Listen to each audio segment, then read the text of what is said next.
Coucou à tous, c'est Yoel de First Player et on se retrouve aujourd'hui pour une nouvelle vidéo Lorcana qui est la suite de la vidéo commencée ici, sur les couleurs, qu'est-ce que fait chaque couleur. On a vu les trois premières, on a vu donc jaune, vert et violet, et du coup aujourd'hui on va voir la suite, à savoir rouge, gris et bleu. On y va?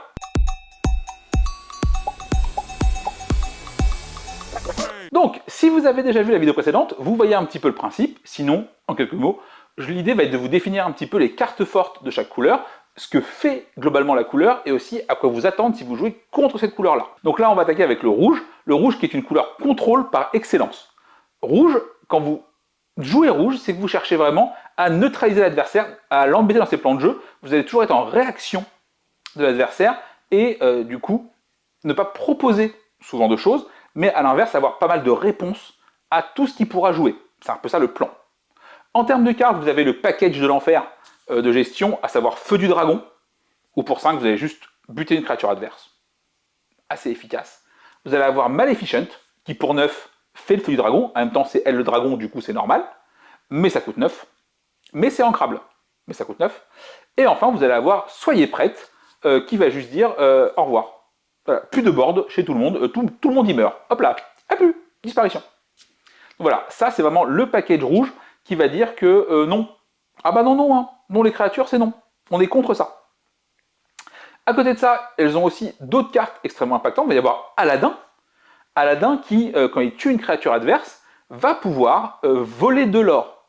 Ce qui fait que ça va ralentir l'adversaire, ça va le ralentir, ça va vous faire vous accélérer. Ça permet en plus, vu qu'il a Alter, de pouvoir le poser un petit peu en surprise pour attaquer le tour où vous le posez et aller tuer une petite créature. Et surtout, l'adversaire va devoir jouer autour d'Aladin. Et ça, c'est un vrai choix impactant dans le sens où on ne peut pas ignorer la carte. Quand Aladin est sur le board, tu fais pas n'importe quoi avec tes créatures. Tu vas essayer de le tuer, tu vas essayer de le gérer. Vraiment, Aladin est assez impactant sur le board et c'est d'ailleurs pour moi la meilleure créature rouge avec Maui. Maui, son plan, c'est que c'est une 6-5 pour 5 qui a charge. Voilà. Et bah du coup, c'est comme si vous aviez un sort qui va tuer une créature adverse qui est inclinée. C'est ultra efficace, ça marche très bien, ça fait le taf, et tu peux pas complètement ignorer un truc qui tape à 6, parce qu'il va te tuer sinon, globalement. Et enfin, une carte qu'on avait un petit peu sous-estimée aussi, pareil, pendant les previews, qui à l'usage se révèle vraiment très efficace, c'est les boucliers de vertu. Alors, évidemment, pas très fort en début de partie, parce que ça coûte extrêmement cher, non pas à jouer vu que ça coûte que 1, mais c'est 3 pour l'activer, et en gros, pour 3, vous allez pouvoir redresser une créature inclinée. Ça a plusieurs avantages. Petit 1, Aladin pourrait taper 2 fois de suite, et ça fait quand même pas mal la diff. Vous allez pouvoir également partir en quête avec une créature en fin de partie et la redresser pour qu'elle soit pas tuable par l'adversaire et vous assurer un petit peu de choses. Donc voilà, vraiment le bouclier de vertu très efficace en fin de partie. Vraiment excellente carte qu'on a tous un peu sous-estimée. Voilà. Qu'est-ce qu'on attend quand on joue contre rouge? Et bien globalement, la règle de base contre rouge, c'est que tu ne t'attaches pas à tes créatures. C'est-à-dire que vraiment, elles sont là de manière temporaire. Et le temporaire va être souvent entre 0, 1 ou 2 tours. Et 2 tours, c'est beaucoup. Voilà, vraiment, il faut se dire que contre rouge, pareil, contre rouge, vous allez aussi éviter, contre rubis, de vomir toute votre main et de tout jouer parce qu'il y a de fortes chances que tour 7, vous allez prendre un Soyez prête qui rase complètement votre board. Et du coup, si vous avez mis toute votre main, vous avez perdu. Vous avez perdu. Donc vraiment, gardez des ressources pour ça, gardez des cartes en main, ne balancez pas tout dans la bataille tout de suite. Sauf qu'en plus, le rouge aura assez peu de créatures, donc soit vous essayez de le prendre vraiment de vitesse, genre en jouant vert, en se disant « vas-y, je tente de finir avant le tour 7 », et Inch'Allah, j'espère que ça se passe bien. Mais globalement, si vous cherchez le long terme, ça va mal passer. Le rouge, vraiment, c'est du hard control qui va avoir les moyens de vous emmerder, vraiment, là-dessus. Donc voilà, pareil, si vous comptez sur une créature, si votre plan de jeu est basé sur une grosse carte, ça va être compliqué contre rouge aussi parce qu'il va avoir les moyens de la gérer. Soit avec Feu du Dragon, soit Maléfique, soit Soyez prête. Il a beaucoup de gestion là-dessus. Donc voilà, rouge, c'est pas copain. Ah, rouge, il fait pas des câlins, hein. Rouge, il est là pour te... Rouge. Rouge. Comme ça, vous voyez. On enchaîne. Bon, le bleu. Le bleu, c'est Saphir. Je sais ça aussi. J'aime pas bleu. Ouais, je sais, c'est une intro assez frontale. Mais bleu, j'ai l'impression qu'il y a plein de fausses bonnes idées dedans. Alors, bleu, globalement, la couleur, c'est la couleur du ramp. Et pour ceux qui n'ont pas joué à Magic ou à d'autres jeux de cartes, ramp, ça veut dire aller plus vite que l'adversaire, non pas en termes de points ou autre, mais en termes d'encre. Genre quand tour 4, vous serez à 4 encres, il se peut que le joueur bleu en ait déjà posé 6-7, parce que pas mal de cartes vont l'accélérer, et l'idée va être plus tard de pouvoir poser, quand vous allez jouer une carte à 5, lui pourra peut-être poser une carte à 8, à 9, beaucoup plus forte à ce moment-là. Inconvénient, ça se touche la nouille pendant ce temps-là. C'est-à-dire que ça va être juste à ramper, donc il ne faut pas qu'il perde avant, déjà. Donc ouais, le bleu vraiment c'est ça, c'est on rampe très vite, on a beaucoup de mana, et normalement on a des créatures qui peuvent finir la partie si on arrive à ce moment-là du jeu. Sauf que, je sais pas, je trouve que ça marche pas bien. Mais ça, là n'est pas le débat. Les cartes impactantes, on va avoir Belle. Belle, c'est un peu la carte de rampe par excellence, où une fois qu'elle est en jeu, vous allez pouvoir non pas ancrer une énergie, mais 2 par tour. Déjà. Et du coup, il y a sa pote, c'est la plume en forme d'arête, qui permet la même chose. Mais qui, en plus, elle, permet d'ancrer une carte qui n'est pas ancrable. C'est quand même très confort. Voilà.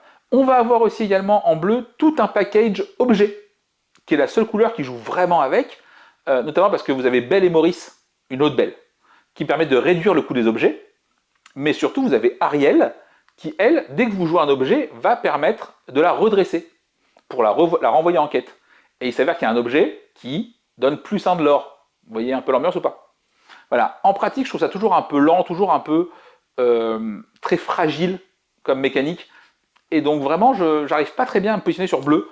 Je trouve que c'est une bonne couleur de support, en mode pour aller plus vite, pour jouer des grosses cartes. Évidemment, t'as une Elsa qui doit arriver tour 8, elle arrive tour 6, c'est pas rigolo.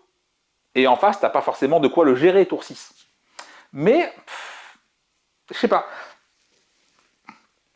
Je trouve vraiment que pour l'instant, la couleur, en fait c'est une couleur qui va être extrêmement forte après, je pense, parce qu'elle apporte un truc qui est important, c'est du ramp. Mais pour l'instant, elle n'a pas assez de matos elle-même pour être vraiment dangereuse. C'est la couleur, je pense que j'aime le moins jouer. Bon, vu que j'aime pas le bleu, on parle de couleur que j'aime bien pour finir, le gris, l'acier. Ouais, d'ailleurs, lui, il n'est pas aimé parce que c'est même pas une pierre précieuse, c'est juste de l'acier. Le manque de respect envers le gris, c'est terrible. Et le gris est, comme le rouge, une couleur contrôle.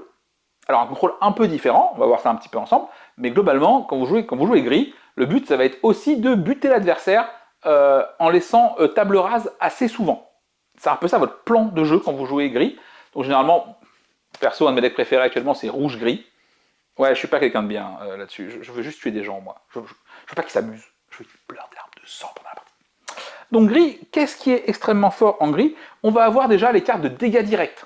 Il y en a assez peu dans le jeu. Et ben gris, il y a Allumer les mèches, il y a Tuons la bête, qui vont permettre de mettre des dégâts directement aux créatures adverses, et surtout, le faire même si jamais elles sont debout. Ce qui veut dire qu'une créature peut parfois, contre rouge, comme rouge et contre gris, ne même pas avoir agi avant de mourir. Et ça, c'est un vrai plus en termes de contrôle, parce que ça permet de sortir de situations assez merdiques. On va avoir également Fracasser, qui fait ça aussi pour 3, tu smash 3. Et généralement, 3, il y a quand même pas mal de créatures qui ont 3 points de vie. Donc tout ce qui est avant le tour 3-4, ça va sauter. Et ça, quand même, c'est très confortable comme option. On a une carte que je déteste, mais parce qu'elle marche bien avec bleu. Il y a une sorte de quoi. C'est Ce Rêve Bleu. Ce Rêve Bleu, je pense que c'est le plus gros bait du set.